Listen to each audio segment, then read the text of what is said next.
Good evening. Welcome to the Royal Academy of Arts, and this is a live streamed event, so welcome to our audience online too.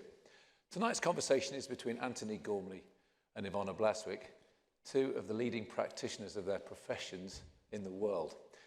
Antony is a Knight of the Realm, a Royal Academician in that order, the winner of the Turner Prize and Primum Imperiale, whose work is publicly cited quite literally from the western deserts of Australia to Crosby Beach near Liverpool or Gateshead on the other side of the Pennines, depending on where your loyalties lie.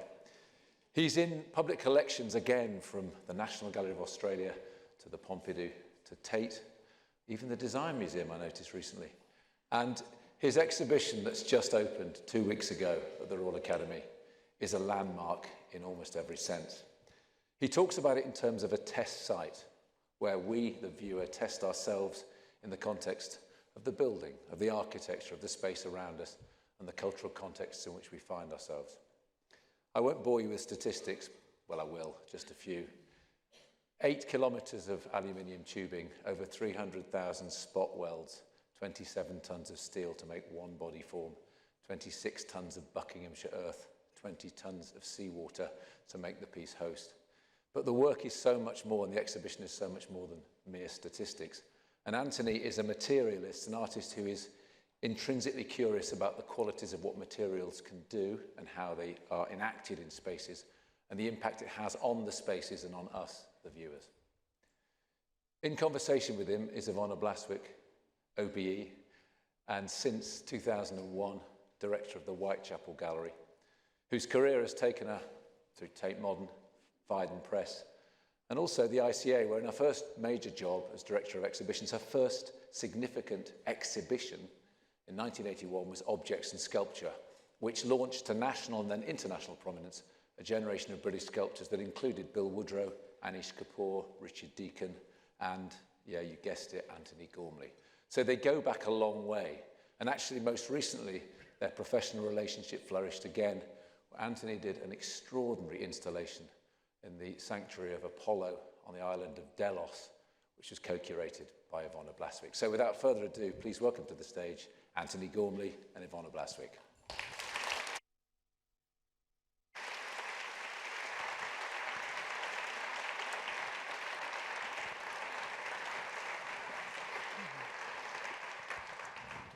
Thank you very much, Tim, and thank you all for joining us tonight. Just to reiterate, this event is being live streamed. If you're watching at home, thanks for joining us. There will be a chance for questions from both the audience and online at the end. So please share your questions for Antony in the comments or using the hashtag #AskAntonyGormley. So tonight we're going to structure our conversation around 4 actions: to draw, to embody, to mass, and to sight. We'll look back to the works of art and places that have inspired Antony, and we will cast our gaze between his RA exhibition and the world to see how these actions manifest as works of art. In the beginning is drawing. So we're going to start with, if I can get this, the first section of our talk, draw. And we will look now at a series of images that have provided a kind of source of inspiration for Antony with this very, very enigmatic drawing by Stanley Spencer. Tell us about this. Hello, everybody. Iwona is a professional, and she's given structure, because otherwise we might have wandered off into dark holes. It's really lovely to be here tonight. It's lovely to do this. This is what this place is for. This is a fantastic auditorium where, in a way, yeah, the root hairs of what art can be, what it can be about, how it can be pursued, I think can be shared and discussed. And I'm so happy to be here with Iwona, an old friend and supporter, not just of my work, but of all forms of art. So drawing, yeah, for me, I I just think drawing is just a way of visual thinking that is essential. And we're looking at a drawing by Stanley Spencer. I think it was probably made about 1919. And what I did my thesis, I studied art history for a while, and I did my thesis on Stanley Spencer. And he used to talk about inspiration as being this packet, this kind of parcel that arrives unbidden. He thought it came from God, but I don't think we mind about where it comes from. What he wanted was to be able to translate this internal vision directly. And when I was writing that, I was going through two great big old tea chests that were in the archives of University College London, and I came across an old maths book, one of those sort of squared up, and there were 40 tiny squares, and each square was one of the Christ in the Wilderness series. And it was quite extraordinary. Those little squares were equally squared up. And it's that thing of honouring the point of original thought that I was glad. Iwona was the one who suggested that we talk about Stanley. And I think there's something fantastic. This is about responding to an internal kind of realization. And it's nothing to do with verisimilitude. It is this, I just find this drawing very beautiful because of that sense of immediacy and the light coming from one side. But the main point about this was to establish that drawing doesn't have to be about the accurate depiction of something outside of you. What are they doing? I have no idea. It looks like they're joyfully kind of doing the laundry or something. But no doubt it's a biblical scene of some sort. The next image we're going to look at is Giacometti, which I think is a very interesting precedent for your own work, because we'll see that drawing for Antony is not so much about recording the visible world. It's not about observation from the real world. It's more, I think, about an expression of a sense of being. And Giacometti perhaps is one of the most exemplary artists in this relationship between mark-making and existence. Yeah, I'm not sure that I thought that we were going to look at Giacometti because in the end his work is actually about talking about the space between the artist and his model. In this case, this is his wife, Annette. And then, citing that within an interior, within his studio often. And I think what I just love Giacometti's work in all its forms, but particularly his drawing, because of this insistent, in a way, charting of the distance between his eye and the eye of the model. So often the eyes become these twin focuses for all of this perspectival work. This wasn't the best one I could find, but it was the only one that we could get that would be reproduced big enough. But the obsession that Giacometti had was, in a way, nailing reality through that act of, if you like, intense observation. And the fact that he constantly failed, that he somehow couldn't capture the truth of the presence of another body lying outside of him. The studio is also key, that it's the thing that bounds the body, that frames it, that contains it.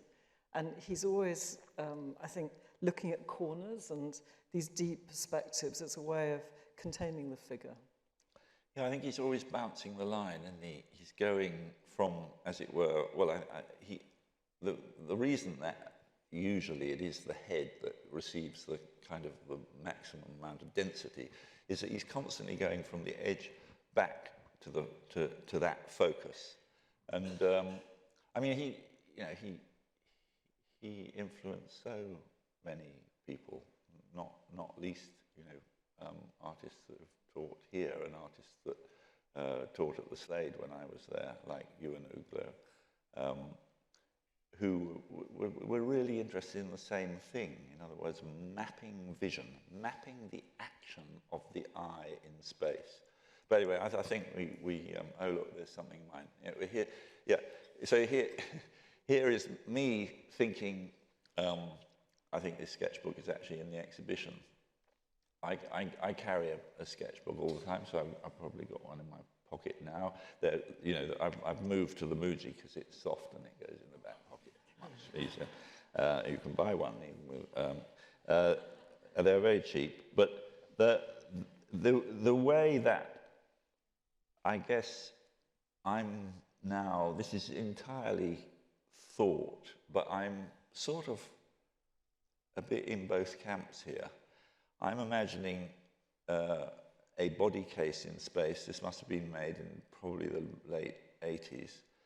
And I'm thinking, well, I can put this thing on the floor or I can put it on the ceiling. But I know what I want. I want to pierce this lead carapace, this empty box in a body shape at the eyes, and make that, in a way, a focus for anyone coming into the room. So these notebooks, which in the exhibition there are maybe dozens of them. It's a fantastic insight into the kind of creative process, and I love the fact that they're hand-shaped. Are they a way also of working out technical issues? Sometimes, but on the whole, they're just there as a... Well, I guess we all have a mobile phone now. We take photographs, but we also make kind of notes. And I guess this is for me an extension of the brain that involves writing or drawing. So there's as much writing as there is drawing in these, and it is really just, I think, to register an idea and then maybe to develop it. So some of these, aeroplanes, trains, car journeys are no good.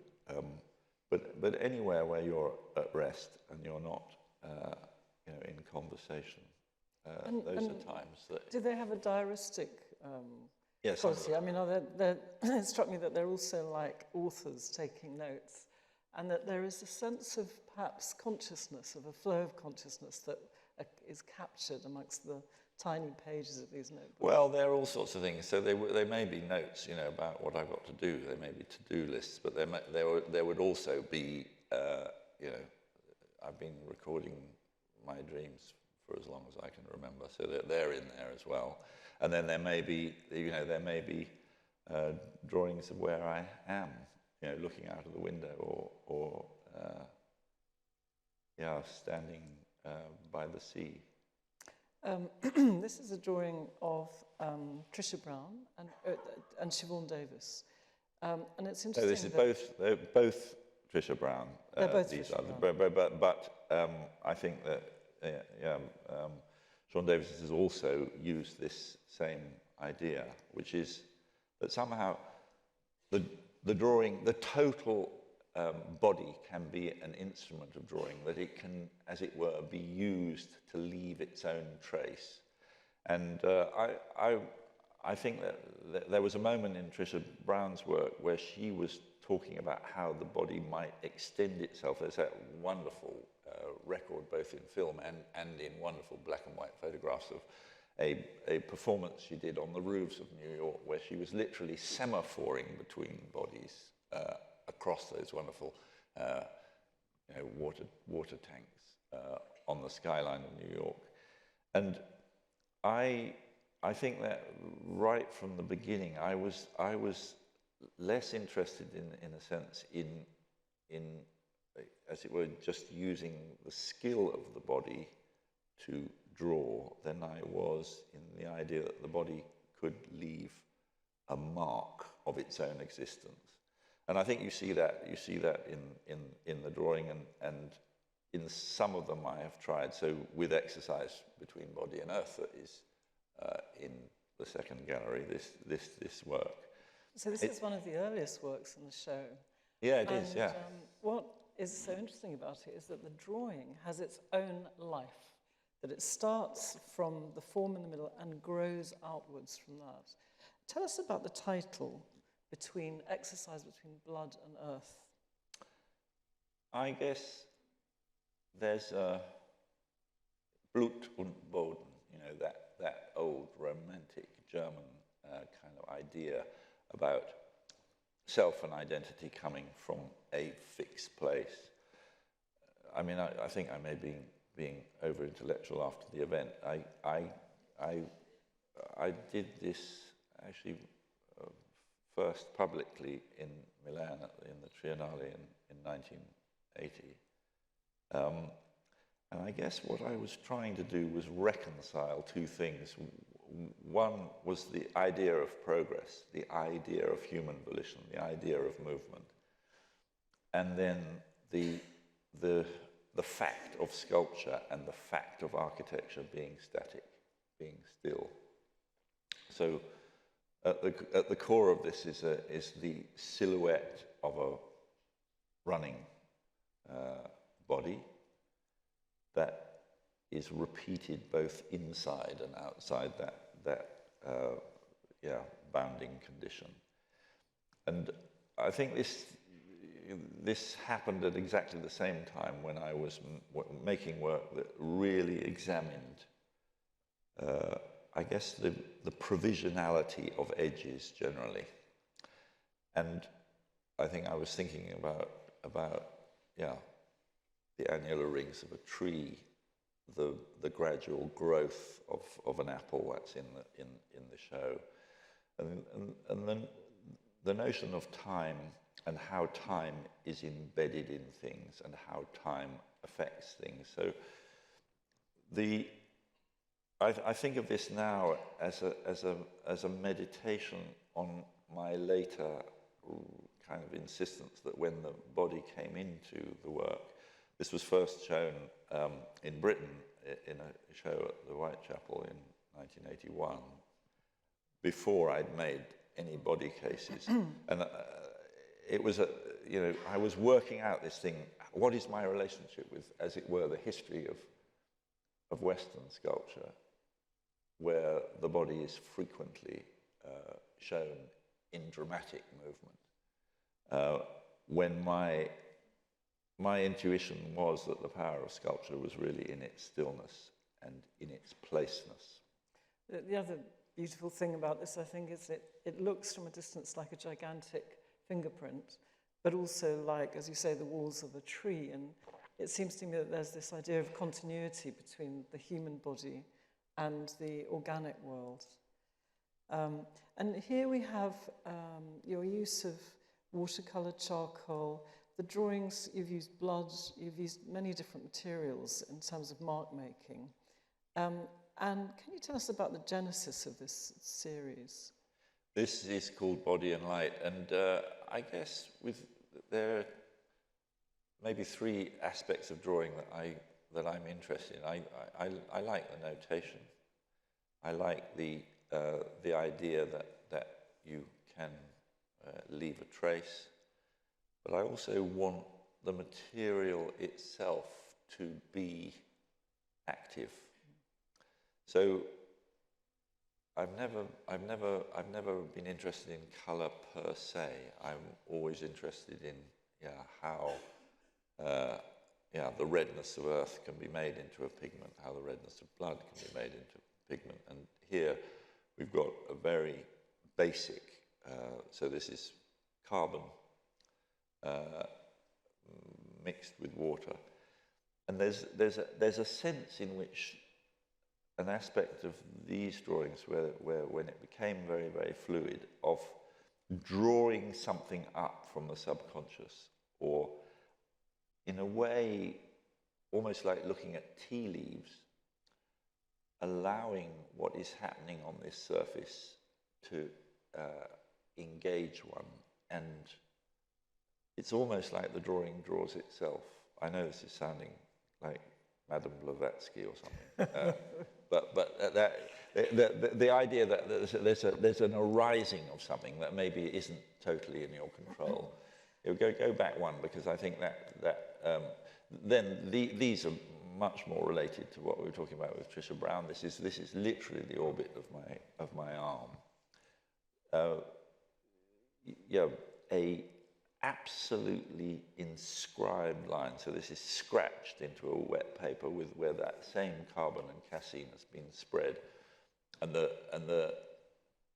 this wound in the paper sucks the pigment and allows it to go dark in that scratch. But this is like a cardiogram, except that this is a moment of lived time in which my consciousness is, if you like, at the end of a very sharp burin, and I'm recording, as it were, the natural articulation of the arc of my arm. And then, most extraordinarily, in the RA, we get to enter that drawing through this astonishing room-size installation called Clearing. One of the things that you did in installing this, you actually put in a ceiling, a ceiling of light. Is that right? Yeah. Well, no, we had to have a ceiling because otherwise this would fall on top of people. Actually, I'm trying. It's never been shown with such absolute delight and wish for engagement as here. So we had to reattach it to this new ceiling, but we needed a ceiling. I'm hoping one day to be able to make it where it doesn't need a ceiling. But the ceiling above this was extremely ornate. The large Western room has these coffered soffits, very highly decorated. And I just felt that we needed a ceiling that was also luminous. But actually, that is taking quite a lot of load. It's also making us participants. We crawl, we jump, we navigate our way through this extraordinary space, and that takes us, I think, quite neatly to the next action, which is embodiment. To embody. To say something about that, why would you want to make a three-dimensional drawing? I think so much of sculpture, in a sense, is about occupying space. And I wanted to energize it, and in the process, in a way, energize the viewer. And that idea of denying perspective, putting this line that has no beginning and no end, and inviting the viewer to, in some senses, become part of that field. I think that was the ambition. And I think the way it's straining to escape the space makes you feel that you're standing in a field of pure energy. I mean, this thing, it's like ricocheting around the room. It's a really exhilarating experience. Yeah, and it's just fantastic. To me, the first time, I think this is the first time where there's been such a mixed age range of people coming in. And the way the kids this is terrific. We can bang against this thing, we can rattle it. And they've kind of, led the adults to a more physical engagement, anyway. Last year, Antony, you made a series of television programs. One. About the origins of art. And perhaps one of the most abiding symbols in prehistoric art that we can find in caves, amongst cave dwellers, is this example here of the hand. Yeah. So, this is sort of carries on with this idea of the trace. I was amazed because I went from Peshmerl, in southern France, through to the Maros Caves, then to northwestern Australia, and we find exactly the same trope of this hand stencil. It's very important that it's a hand stencil, it's not a hand print.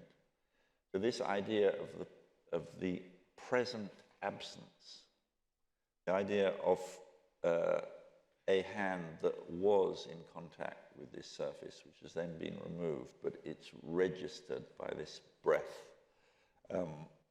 I think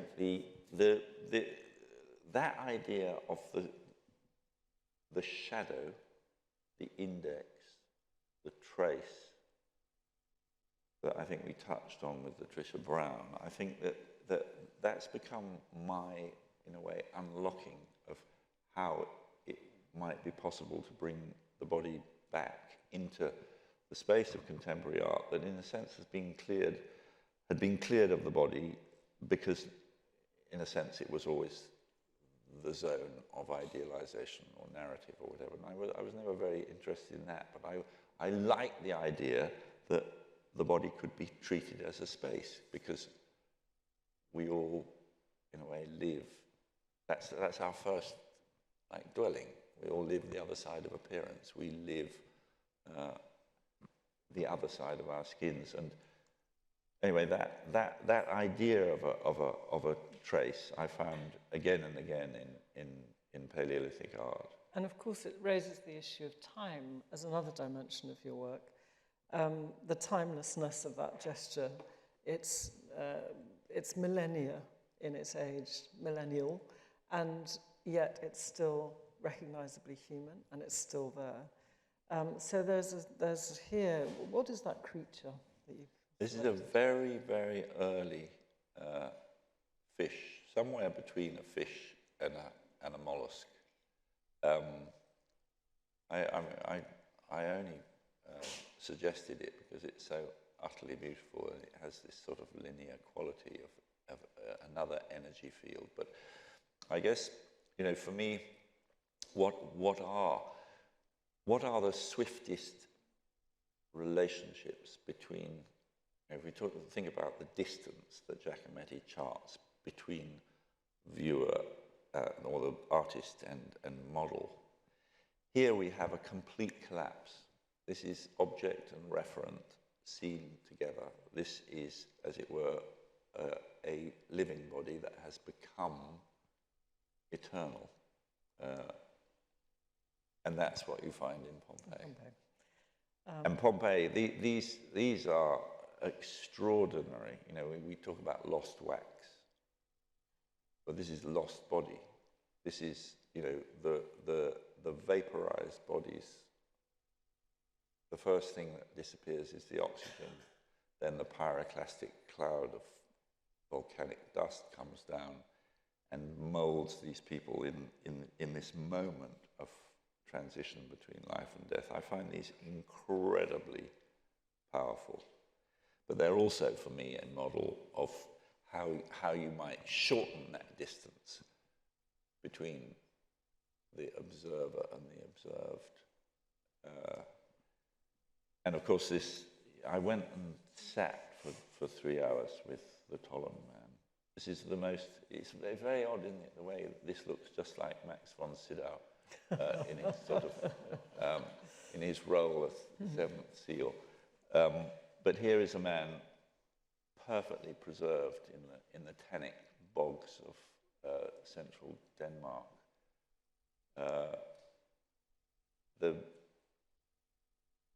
That's another example, in a way, of a human fossil. And then I've always been, this is probably a fake, but who cares? So this is St. Francis's habit. And I guess that was another thing, in looking at the multiple skins of a tree in growth, can we think about human life as being, in a way, coeval with its contexts? And so, you live within a skin, but then the skin is covered in clothes. The clothes are, then, we find further shelter in rooms, in buildings, in cities. So that idea that this tells us, in an indirect way, about a life. So, early on, this is just a heavy stone. I guess I was trying to think, how can we transfer something about the feeling of being somewhere and doing something without illustrating it, but just leaving a trace? So this is literally, I collected some of these stones off the cliffs in Portland, Bill, and literally just carved around where my hands were holding it. And a strange thing, this, because it's not about trying to transform this stone into a body. It's trying to talk about the relationship of, as it were, mass and materiality with the body, while acknowledging the stone's autonomy as a thing in itself. The first time we worked together in 1981, you had made a very interesting and strange proposal, which was to eat your own profile out of industrially produced bread, mother's pride, in fact. And we showed a version of that called Bed, where there are two figures horizontally laid, almost like the figures you'd get on a tomb, but their profiles are eaten out of this industrial sliced bread. So here we get embodiment as actually eating, consumption, of getting the world inside you, ingesting you, digesting it. Why did you choose mother's pride?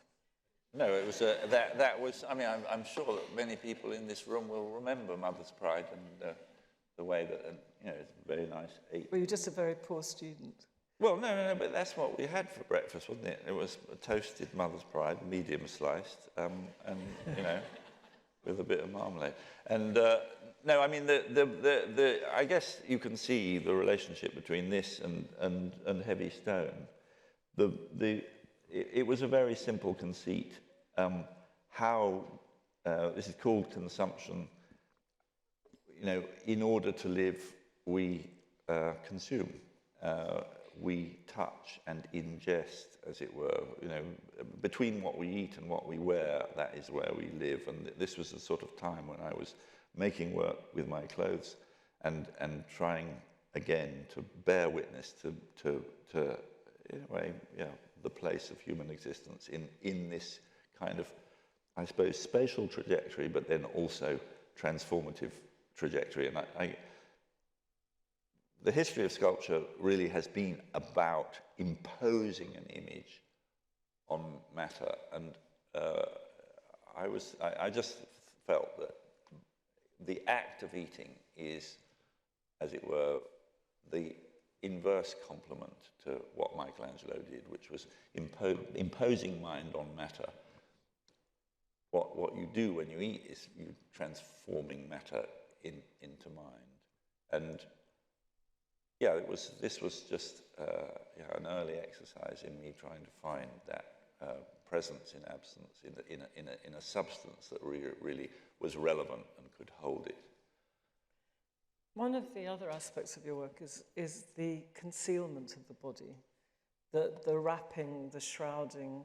And here we have a privileged view of what's going on inside this work, which isn't actually normally available to the viewer. We walk around this strange, lumpy form, and yet at the heart of it, at the nucleus, almost like the center of an atom, is the still leaping body. Which is, this is another way of illustrating exercise between blood and earth, but rather than repeating the profile, the endless skins one on top of the other. So this is called still leaping, and actually, this is part of that series that we have two of. We have earth and body in the show. So my original idea, and there's a drawing called Mold in the show, which basically shows that notion. Can we take this, in this case, very active body and still it and put it into, as it were, this spatial condition of containment? I think of this as being, it is like a contained explosion. So there's this idea of a perfect sculpture being a bomb that has this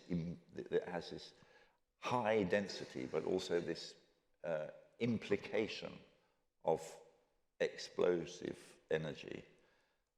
Whereas here, it's the opposite. It's a complete containment. It's almost claustrophobic to see these handprints emerging from this cube. It's a much denser, more intensified containment. And also containing the organic, the soft form of the body within the rigid, rectangular block of geometric abstraction. Yeah, I think The truth is that the previous work I would have liked to have made solid with the body void as a void in the middle of it. The still leaping would have come out at about 580 tons, which would have made it a very difficult object to transport or really do anything with. So, I mean, they're already quite heavy. With this, I wanted to talk about that relationship of body to space, but in relation to architecture. And this, which is in the show, is a very simple idea. Can we materialize the space of architecture, and can we make the material of the body into space? But I think of this as another. I've called it sense, and it is to do with testing the edge, testing the confining. We are the only species that chooses to live, as it were, within the confines of orthogonal geometric spaces. And yeah, for me, that work. You're moving me on very fast, so that I had a lot to say, but who cares? Yeah, I mean, this is now trying to then say, well, can we substitute the second body for the first, if architecture is our second body? Could I ask, has anyone in the audience entered this piece, which is called Cave? Oh, look, brave lot. Well, you're very brave, because it is a very strange sensation to be totally enclosed, embodied in this sculpture, and to lose connection with your sense of orientation and sense of control. So tell us about how you scaled this up, and what kind of journey do you want the visitor to make inside this piece? I just want them to make their journey. And some people, have maybe taken that to extremes. But the idea that if you are still, and maybe we experience that mainly just before going to sleep. We've closed our eyes, we are somewhere, and it's very different from the body in action, and when we are, as it were, in our normal daily kind of goal-orientated lives. And I guess for me, this work is a meditation on I guess the body as a place of darkness, but also a place of potential. And in practical terms, this is born in that gallery over the road. And what I guess I wanted to do was to bring back architecture into a primal state of enclosure, both during making that film about how art began, but also from very, very early on. I've really wanted to go into caves and holes in the earth. And what is it? It's because we feel in there, I think we in a sense are going back into the womb. We're going back into the condition of being inside another body, only there it's the body of the earth. And I guess that was my ambition for this, and that's why I called it Cave. That I want us as adult bodies to kind of remember our relationship with the earth, and indeed that space of dreaming, which is not, as it were, defined by the normal kind of spatial kind of mapping that we do, where we somehow, entering in Cave, we are invited to use our whole bodies as sensing mechanisms. Listen, use the acoustic sense to get a sense of the space. We're going to move on now. Okay, yes. We've got a I lot can tell to that. look at and talk I about. can tell. The idea of massing, which is essential to an aspect of sculpture, which is the idea of mass as a physical entity, and the idea of massing. And here are some of the historical precedents that you've selected, the stones of Staines, Stonehenge, and the Gulbekki Tepe. This is the most incredible place. I haven't visited it, but this is before we became farmers. So this is maybe 10,000 years ago in Turkey. This extraordinary ritual center. But I guess what I'm thinking is here, you know, what is it that makes societies with very little technology wish to make these places of I think reorientation. I think that's one of the things that sculpture can do. And what is a standing stone? Yeah, there's a detail of these extraordinary glyphs that are carved, probably picked out with a stone because they had no metal. And what is it that made the occupants of Rapa Nui make these Mauis? It's simply about using geological time, using, as it were, this material that will outlive a human life to mark time and mark space. And I think that's what the stones of Stanley do. It's also the case that these great oceanic or African, many different sort of so-called primitive forms like this were incredibly important in the story of modern sculpture. That in the beginning of the 20th century, artists like Brancusi, for example, was drawn to these elemental forms as a way of radically departing from a story of sculpture which had remained unchanged for about 2,000 years. If you think about the history of Western sculpture, from antiquity to the 1900s, it really didn't move much. Yeah, it got very stuck. The figure. And then the revolution happened at high speed. And it was that relation with these primitive forms that inspired artists like Brancusi, who has been an inspiration for you. And perhaps also Richard Serra. Can you tell us something about your relationship I with think minimalism? Richard wouldn't like it if you said that he was inspired by primitive. I'm not sure about that word either, primitive. No. I think Early, shall we say, ancient. Yeah. I think that what this is all about is how, in a sense, material in its own right, whether it is made into an ancestor figure, as in the Easter Island figures, or is simply articulated, as in this talk to lips of Serra's, that in a sense it demands that you reorientate yourself in relation to how this thing acts in space. The Mauis There's also a sense of danger about this work, and I think that idea about being physically overwhelmed, about having a relation with the sublime, is part of this.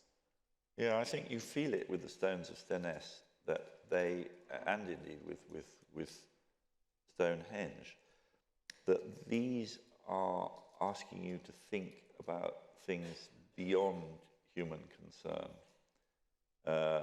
that somehow talk about what lies beyond the horizon and maybe beyond this planet. We haven't got much time. Yeah, I guess, you know, this is me trying to do something very modest, but with the same ambition. I think the scale of this, we're in the Australian desert now, and the density of this, you feel as if you're drawing in the energy of the whole desert into this very, very heavy center of gravity. I really feel with this work that you're pulling on physical forces as well as, you know, existential ones. to create a sense of a fulcrum, if you like, in the middle of the desert. This is called a room for the Great Australian Desert. It's not far from Miralingi, where they did the first atomic tests. This is not mass. This is a building, the smallest building that a human being could occupy. So this is based on my body again. Very, it's a similar kind of meditation in a way on what the relationship between the intimate and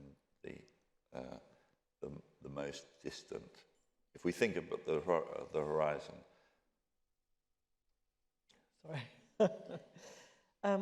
We're moving now to one of a series of fields that you've engaged other people in making.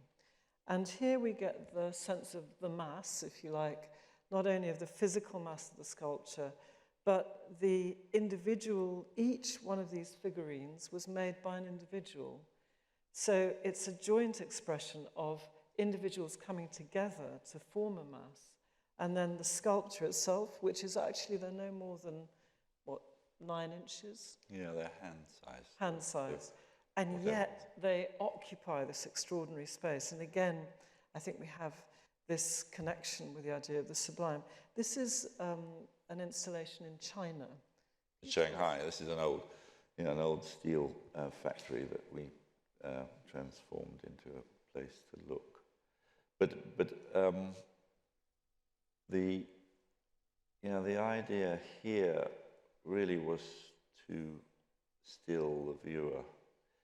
So this is a big demonstration. We've got Extinction Rebellion doing their thing at the moment. This is sculptural equivalent. You can't get into this building because it is full of these, very rudimentary forms that are looking at you. Sorry to move on. And here, a dramatic change of scale. Sorry, I've had strict instructions. And well, here shall we the just scale forget about the images? Because I think we could talk all evening about just field, because I think that whole thing about what the relationship is between viewer and object is, well, I hope radically different in my work, insofar as you in field, and to a certain degree with critical mass as well. Some senses it isn't what you're being shown; it's what you're being confronted with. So this isn't a picture. It's a phenomena that in some way implicates you, and in terms of field, here is the earth that's been touched, that has now been made conscious by being given eyes, that fixes you and says, we are the spirit of the ancestors, we're also the unborn, and what kind of world are you making? And I think that's true for critical mass as well. Here I think we also get a kind of counterpoint to the tradition of the standing figure, the erect figure, the relationship with, for example, Greek statuary with gods, with objects of worship, with deities, and then with monuments, with generals and kings and figures of authority or power. And this puts figures in a state of collapse. And it's a really interesting counterpoint. This is in the Fort Belvedere in Florence, and which is, of course, a city of statuary. So I thought this was a very radical counterpoint to the entire Renaissance project, that these figures are all, these body forms, are all massed on top of one another, standing on their heads. It's an extraordinary overturning, if you like, of that 2,000-year tradition. Yeah, for me, this was originally made for a site in Vienna, and it was. I felt this was an anti-monument, really, for the 20th century, thinking about the victims in a way of whether it was the Holocaust or whether it was Rwanda, the idea that here in the city in which Pico de la Miranda wrote his 100 verses on the perfectibility of man, the idea that actually there's a counter story, that somehow civilization is itself based on two principles, and one is death, in other words, conquest, and the other, the trafficking of human beings. And, anyway, this is one part of an installation. The other part was a line of 12 body forms that suggested a kind of evolutionary thing from ground looking to sky looking. Here at the Royal Academy, we have these wonderful slab works where massing is really about balance, I think, poise, that figures have to be autonomous, even though they may be made up of individual components. That there's, to me, a real edge to the room that we enter here, because one wrong move and you imagine that the whole thing could come to pieces. And I think they exert a tremendous dynamic because of that, because of the balancing act that you carry off with the slab. Yeah, I suppose this is a kind of house of cards operation. So I'm using, as it were, industrially produced units, gas cut, and then doing the minimum to suggest a body position.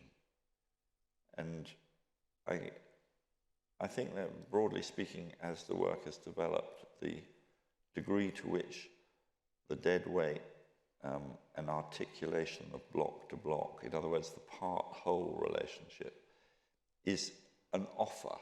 It's saying, here is this is like going into a building merchant, in which you're invited to, as it were, supply the information that is missing and project onto these assemblies that seem to be as much to do with architecture as they are to do with anatomy, the missing empathy. And here, finally, in this section, we have a mass that is elevated, that's defying gravity. And here, this relation, I think, brings us to ideas around phenomenology, about the apprehension of space intuitively, not necessarily optically. So this thing hovers above us, and yet it's both a huge volume, and yet it's translucent and it's flying. Yeah, I don't know whether this belongs in the mass particularly. I think I'm trying here to structure space, to give form to air, but also to think about that subject that, in a sense, certainly for Western art, has been such a focus. How do we command, as it were, particularly in 2 dimensions, volume? And here, this is this is such an incredible room, and I just wanted to somehow begin to, I suppose, undermine this obsession with perspective by destroying perspective with perspective, and think about another way of dealing with space.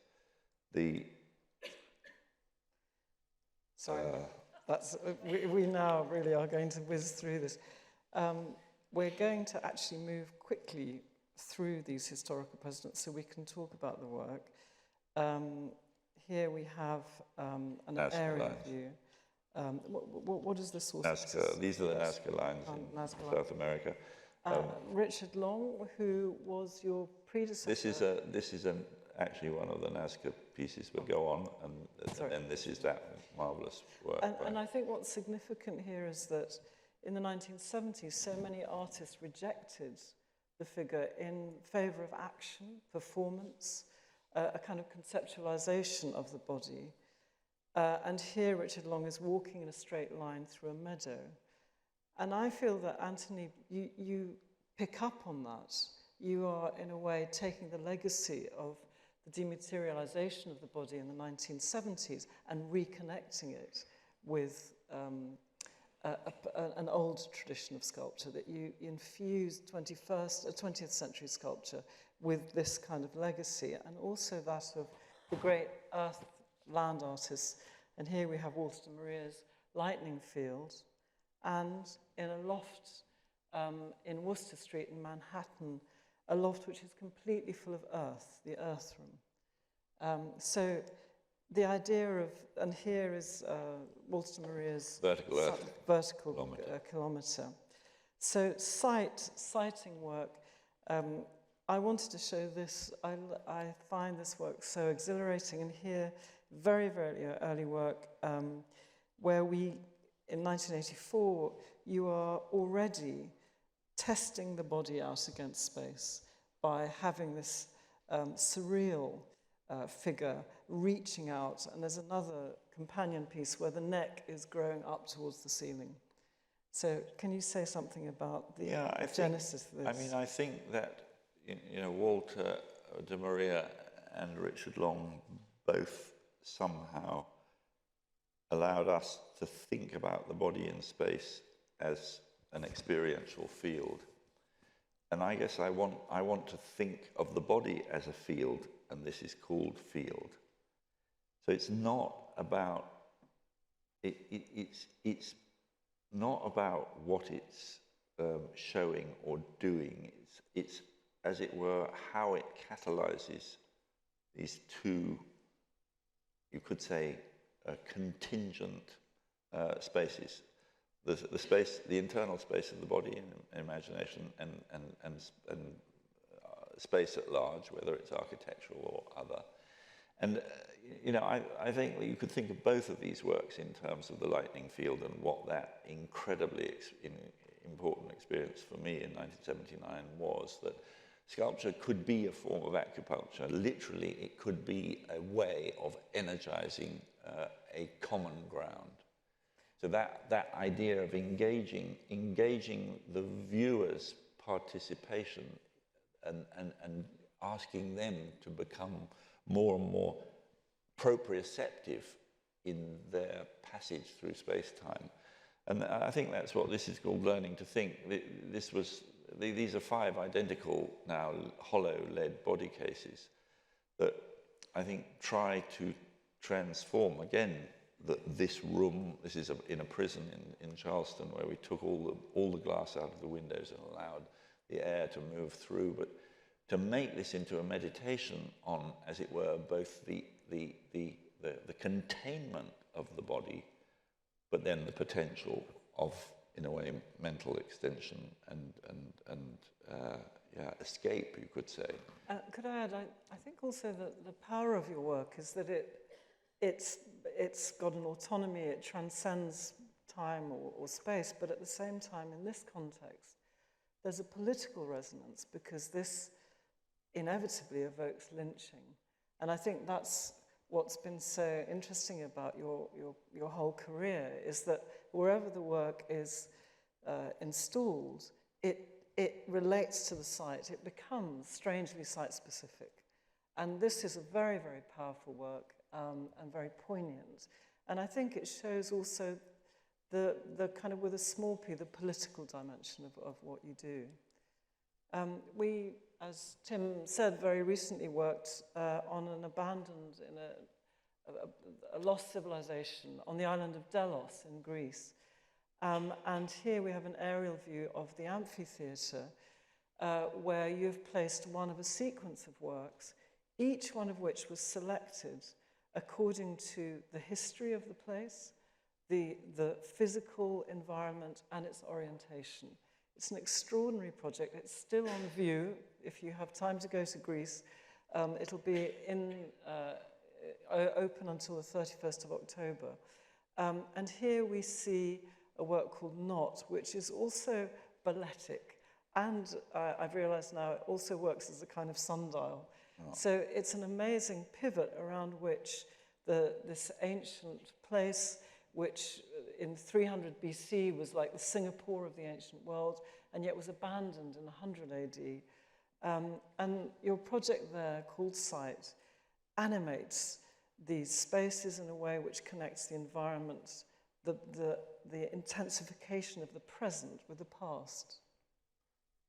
Yeah, I mean, that notion of the lightning field being a kind of acupuncture there is very connected to an American attitude to the wilderness, which I think ignores, as it were, the first Americans and the First Nations. I think that what sculpture can do is make this acupuncture, as it were, the awareness of the layers of association of the site even more present. And I think the thing that interested me about Delos was the fact that we have this palimpsest. Literally, this is a deconstructed place of high civilization, which can, in a way, is a kind of future map or warning for us, a place in which this relationship between the sacred and the economic was highly charged and fragile. So this whole place was basically sacked in 69 BC by pirates. But what I was interested in, there are other images of this now, but I mean, anyway, what it's doing is it's not just an acupuncture of, as it were, the physical remnants or the topography of the place. It's also, in a way, questioning human projects, both today and in the deep past. And I guess that is a relationship with time. Sadly, we have to move to the last image. Yeah. So perhaps one of the most testing aspects of the project, I imagine, for Royal Academy staff was to flood one of these rooms with how many tons of seawater? 30,000 litres. I don't know what that is. Tim said 20 tons. I don't know what it was. It was a very nice big white tanker that came in at night and delivered its load up this wonderful blue pipe that sort of curled its way up the grand staircase. It's probably the first time that they had a delivery of Atlantic to central Piccadilly. And in a way, it feels as if you've brought a very ancient kind of space into the space of the gallery. We're reminded perhaps of the cistern, the underground cistern in Istanbul, of flooded palaces, of underwater civilizations. What was your concept behind this? Really, this is the complement to field. If field is the entire occupation of a cultural space, or really any space, by this sort of call to conscience of the earth, each of those bits of clay have passed through touch and human hand.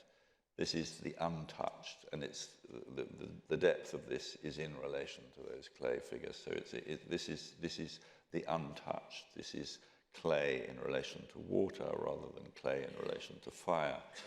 And I think of this. Yeah, this is that, what is it, the third day in Genesis, and there was darkness over the face of the deep. This is the moment before life arrives. And in a sense, I wanted this as the last moment in the show, as the complement, the dialectic to Matrix. If Matrix is the ghost of modernity, in a way, this idea of the urban grid, or the release of the skeleton of the structures in which we have now made our lives.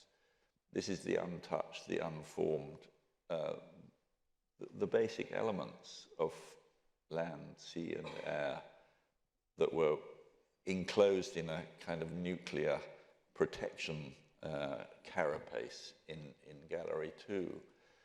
And it was very important to me that I removed all sign of the 20th and 21st century, so there's no lighting in there.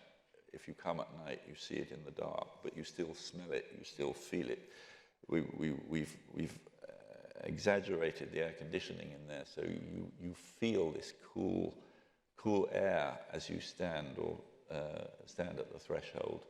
And I think this is just asking a big question. You know, what is the relationship of our species to, as it were, the elements that support us? And this is the outside brought in. This is the basic elements brought within the frame of culture, you could say, as a place of contemplation and hopefully reorientation. We have, I think, joining us online, an audience, a virtual audience beyond this room. And I feel sure that people would love to have the opportunity now to ask some questions. I'm going to take one from outside because they couldn't get tickets. So I think it would be nice to give them that opportunity. So we have a question from YouTube. How do you think art could help people in very different worlds, for example, corporate or government environments, to learn to deal better with the complexity and uncertainty of life? It's a big question. That's a big question. I mean, I think that on the whole, you know, I think all of us, but particularly leaders of corporations, just need to have more holidays. I just think that I don't know who's driving this kind of this desire to constantly expand and constantly sort of find new markets and make things that we don't really essentially need. So I would like all of those Googlers. I have a studio near King's Cross, and Google's now making their kind of vast headquarters there, and I'd like them all to come and spend half an hour looking at a host. I don't know whether that'll help them deal better with the complexity and uncertainties of life, but it might be nice. Might be nice for them. Yeah, we can only hope. Perhaps I could take a question now from the floor.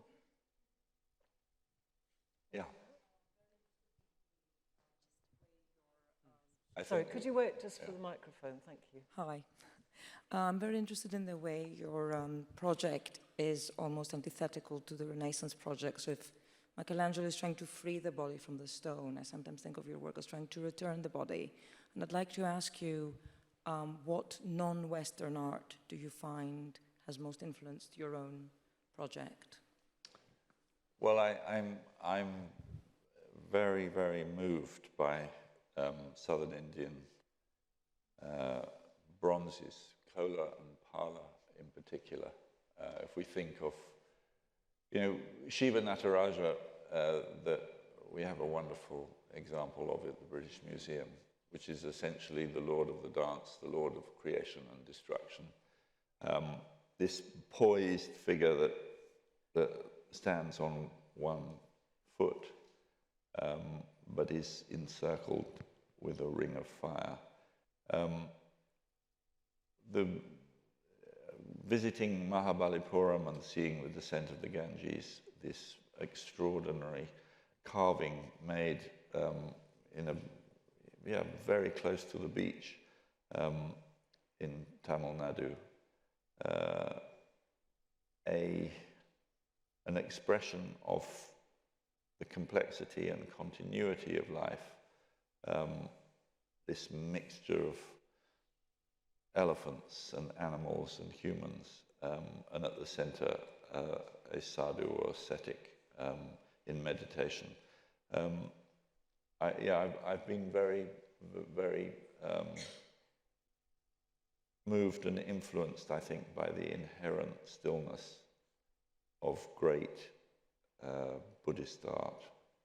So, for instance, the Paranirvana in Polonnaruwa in Sri Lanka, this extraordinary, again, carving made out of the living rock of a cliff face that is about 70 meters, no, maybe that's too long.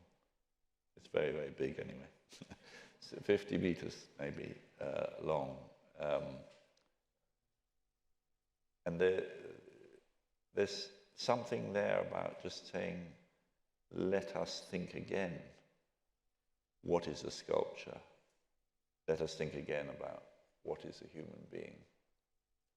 Very, very simple questions that are not about the celebration of heroes or about the sexualization of the body.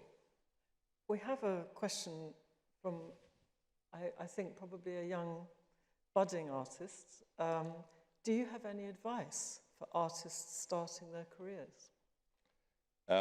Yeah, just keep doing it, basically. I mean, there's no...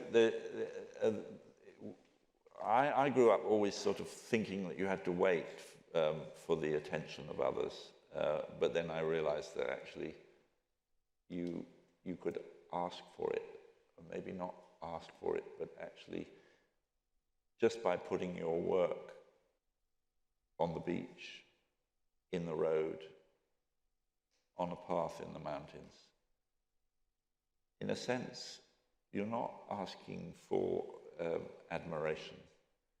You're beginning a conversation.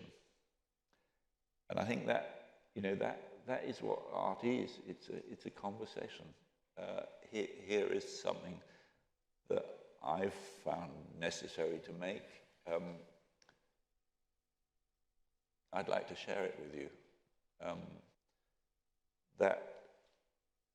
That desire, I think, is really fundamental to human being. And I think if you believe in it and it gives you joy, people will feel that. So I think the main thing is just to do it, and not to I'm not sure about that word, career. I think art is a vocation.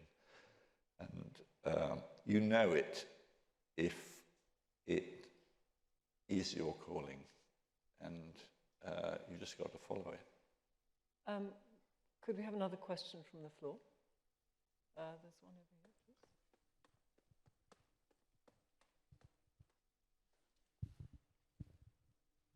Thanks. Hi, Anthony. I came in one morning to the courtyard, and I noticed Antony was quite early, and Antony was watching people come in and seeing whether people would notice the Iron Baby. And as I've been coming in to see the exhibition many times over the last couple of weeks, I've noticed one person I came with was brought to tears. A lot of people need to touch the baby, and they're quite protective of the baby. And it provokes so much quite emotional response. And I wondered if you could talk to us a little bit more about that work and whether you're surprised by the response that it solicited. I think in the end, you want to touch people. And I think that physical need to, in a sense, I think sculpture works, yeah, on your imagination, on your sight, but you want to touch it in order to make contact, and it's such a basic. I think that's a basic human reaction, and I think the whole idea of doing something very concentrated that was to do with life, to do with continuance, to be, you know, to by implication involve all of the learned societies and this you know, wondreful, architecture of the courtyard, but in a sense put that in the materialized thought of human future. I mean, that's making it very grand. I mean, the sculpture was, I made a carving in plaster and polystyrene of Paloma, our youngest child, aged, she was 6 days old. And I just wanted to acknowledge, I think, the extraordinary, well, just that feeling of, it's two things, utter vulnerability and yet utter faith, or this expression of dependency. So that body, in a sense, could have been on Viken's tummy, and then moving it to the earth, to the ground, to the, as it were, the common. I just wanted to, I suppose, it's very similar to Host. Just make something that was an expression of everything that supports us. We have a question here which relates to the climate crisis. And you're being asked, should artists or sculptors today strive to have a sustainable practice? What do you think your role is in terms of this wider I think that is a really important question, and we're just going through our second carbon audit of the studio. I'm very, very aware that you know, to cast the Iron Baby, let alone to make something like Cave, you know, the footprint of those works is enormous. I would like to feel that their impact justifies, as it were, the cost to the planet. But maybe that's wishful thinking. I'm interested in all materials. I think that my obsession with iron is, well, for me, justified by what iron is and what it is for the planet and the fact that it exists in the core of the planet. But I think I have to use it with purpose. Anyway, I think that this question of what is a moral and sustainable attitude to art practice in a time of real global crisis in terms of the climate is one that we have to take seriously. And yes, I am looking to have a sustainable practice, and therefore I think we are now looking at tree planting and other forms of offset that can in some way balance. And it is the fact also that you've innovated new techniques in casting by using vacuum and vibration to pack your figures. So I think it's a kind of combination for us all, isn't it, of our working practices, our organisations, in this case the studio, and then also what the meaning of the work can contribute to raising consciousness. And yeah, I think it's both. So, you know, we have put as many solar panels on the roofs of our studios as we can, but that is in no way equivalent to the amount of electricity, for example, that we use to smelt iron. But I think the actual practices themselves, so the heating, lighting, and working environments of the studio are important to look into, which we do. But then I think the actual techniques. So we're not using resin set sand, for example, which is one, as Iwona said, one very, very toxic and bad use of materials. do we have time for another question? No? We're finished. Thank you so much, everyone, for being here tonight. Antony has signed some copies of the catalogue, which you can find outside. I want to thank you for your patience and for coming on this wonderful journey with us. Thank you, everybody who joined us online. And finally, please join me in thanking Antony Gormley.